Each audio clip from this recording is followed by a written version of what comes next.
ఇస్తాను. అది దయచేసి మీరు రేవంత్ రెడ్డి గారికి ఇవ్వండి, ప్రజలకు ఇవ్వండి. ఆ ప్రతి కుటుంబానికి ప్రభుత్వం 25 లక్షల రూపాయలు చెల్లించాలని చెప్పి నేను డిమాండ్ చేస్తాను. Already legal notice. బ్రదర్, నీకు ఒక మాట మాత్రం స్పష్టంగా చెప్తున్నాను. నాకు ఎలాంటి ఇల్లీగల్ వ్యవహారాలతో నాకు సంబంధం లేదు. ఫోన్ ట్యాపింగ్ అని చెప్పి లీకు వీరుడు రేవంత్ రెడ్డి గారు పాపం డైరెక్ట్గా ప్రెస్ కాన్ఫరెన్స్ పెట్టే దమ్ము లేదు, డైరెక్ట్గా ఆధారాలు ప్రజల ముందు పెట్టే దమ్ము లేదు. ఏముందో విషయం ఎవరికి తెలియదు. పోలీస్ రిమాండ్లో ఉన్న వాళ్ళకి కూడా ఫోన్లకు వెళ్ళి మీకు లీకులు వస్తాయి. ఈయన లీకు వీరుడు. మరి లీకు వీరుడు ఏదో కష్టపడి నా క్యారెక్టర్ అసాసినేషన్ చేయాలనే ప్రయత్నంలో చాలా బలంగా ఉన్నాడు. ఎవరో హీరోయిన్లను నేను బెదిరించిన అంటది ఆ మంత్రి. ఆమెకు నెత్తుందా లేదా నాకు తెలియదు.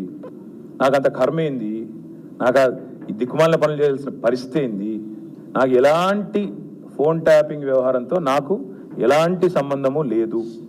ఈ అడ్డమైన మాటలు ఎవరైనా మాట్లాడితే, చెత్త మాటలు ఎవరైనా మాట్లాడితే వారు మంత్రి అయినా ముఖ్యమంత్రి అయినా తాట తీస్తాము, లీగల్గానే చూసుకుంటాం. తాట తీస్తామంటే మళ్ళీ మీరు ఇదే యూట్యూబ్లో తమ్మునీళ్ళు పెట్టి తాట తీస్తామన్నాడు, ఈయనకు అహంకారం ఎక్కువ అని చూపెడకూరి.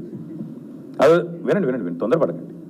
తప్పకుండా లీగల్గానే ఎదుర్కొంటాం, న్యాయపరంగానే ఎదుర్కొంటాం. మాకు ఎవరిని బెదిరించాల్సిన అవసరం కానీ ఎవరిని ట్యాపింగ్ చేయాల్సిన అవసరం కానీ లేదు. కానీ దయచేసి మీడియా మిత్రులు నేను కూడా కొడతా ఉన్నాను.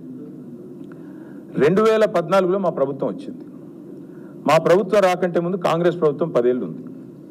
ఆనాడు కాంగ్రెస్ ప్రభుత్వం, దయచేసి ఇది గుర్తుపెట్టుకోండి, రాయండి, మీరు కావాలంటే మీ ఆర్కైవ్స్లోంచి తీయండి. ఆనాడు కిరణ్ కుమార్ రెడ్డి గారు 2011లో ముఖ్యమంత్రిగా ఉన్నప్పుడు మేము ఆరోపణలు చేయాల. కాంగ్రెస్ ఎంపీలు ఆనాడు ఈరోజు కాంగ్రెస్ ప్రభుత్వంలో మంత్రులుగా ఉన్నవాళ్ళు, ఎమ్మెల్యేలుగా ఉన్నవాళ్ళు, కోమటిరెడ్డి రాజగోపాల్ రెడ్డి, డాక్టర్ గడ్డం వివేక్, అదేవిధంగా పొన్నం ప్రభాకర్ గారు ఈరోజు మంత్రి. వీళ్ళు ముగ్గురు ఆనాడు ఆరోపణ చేసినారు. సుఖేందర్ రెడ్డి గారు కూడా